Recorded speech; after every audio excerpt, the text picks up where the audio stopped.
મહારાષ્ટ્રની અંદર મૂક્યું. આપણે સૌથી પહેલા ગમે શુભ કાર્ય કરી તો ગણપતિજીની પૂજા કરી. તો મેણે ધરતી ઉપર પ્રથમ ચરણ મૂક્યો ત્યારે તેણે સ્વયં ગણપતિ ભગવાનની પૂજા કરી હતી.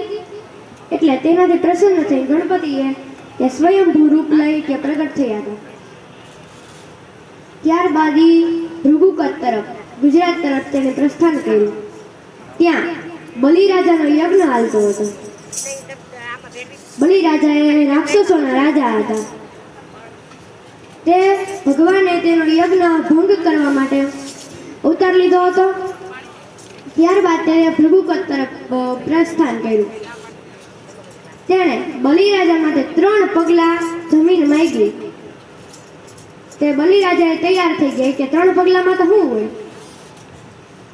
પ્રથમ પગલામાં સ્વર્ગ આપ્યું, બીજા પગલામાં પૃથ્વી આપી, ત્રીજા પગલામાં ખુદને સમર્પિત કરી દીધું.